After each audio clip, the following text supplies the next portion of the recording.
Welcome back, everyone, to our optical illusion slides with Ms. Zarnowski.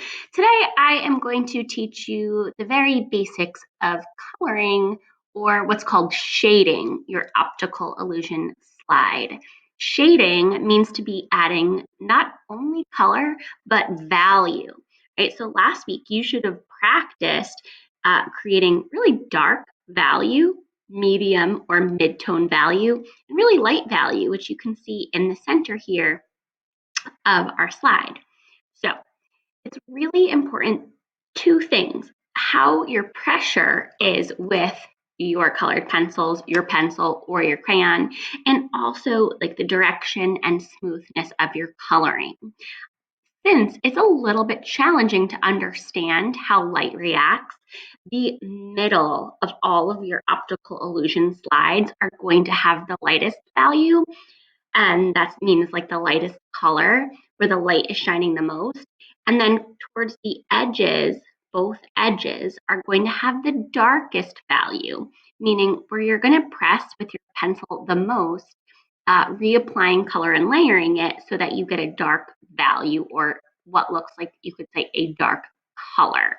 But value, remember, is more than color. It means the lightness or darkness of how much light is actually shining.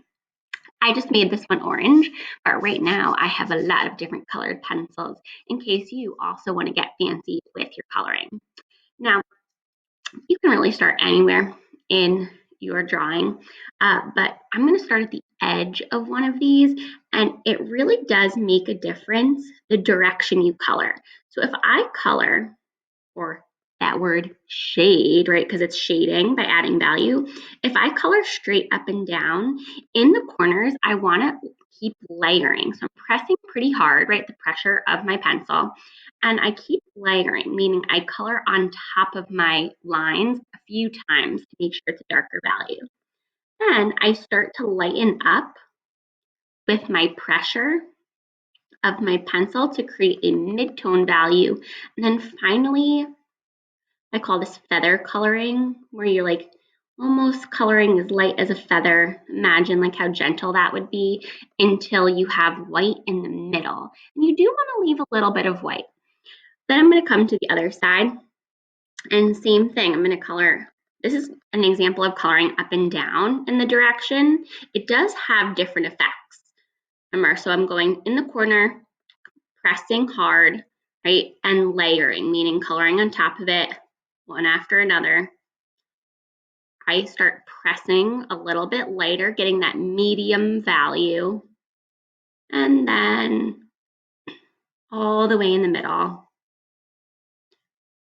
I do my feather coloring, which leaves white. So you can really go as detailed with this as you want, right? You can then switch colors if you just have like a lot of colored pencils, or you could just leave it one color. It kind of depends on how creative you want to get. What we really want to look for is that change in value. Just like you practice your value scale, right? You want to have that noticeable change of value from dark, medium to light. What you want to try to avoid is drawing a line, coloring it in dark, drawing another line and coloring it in medium, and then drawing another line to make it light. It looks a little bit choppy. There's not really a smooth transition. So try to avoid that technique. I'm going to go back in and blend this because I don't really love the look of that those choppy lines. So if you do that by accident, you can go back and fix it.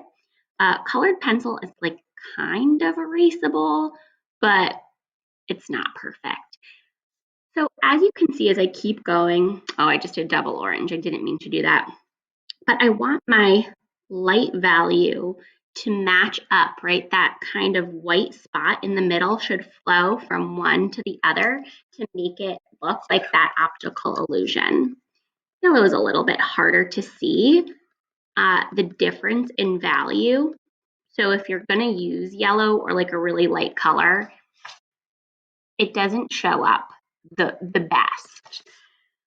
One more thing. Everyone's is going to look different, and they're all going to look really cool if you use different values. But if you use a different direction, so for example, down here, I started coloring the opposite direction. I colored it in the direction that my smiley face or frowny face lines would be. I applied the same technique of colored a dark value in the edges, medium value, and then pressed lighter right in the middle. But it definitely gave it a different like textural look, and it looks like the value goes or the slide is kind of going in a different direction. So you could really choose what direction you're coloring in. You just might want to be consistent. And as you can tell, as you keep coloring, it looks like it's popping out into the middle and that it's receding into the background or into space in those little crevices. Good luck today. This is certainly something that you can do over just a little bit of time to relax and concentrate. It's not something that you have to pay really close attention to. So, like if you want to play some music, watch some TV while you're doing this, or really just take this and disengage from all type of devices and technology. It's some really great stress relief and practice for making optical illusions. In the future, we might actually practice value and optical illusions in a more realistic way. So stay tuned. Happy creating. I can't wait to see how yours turn out.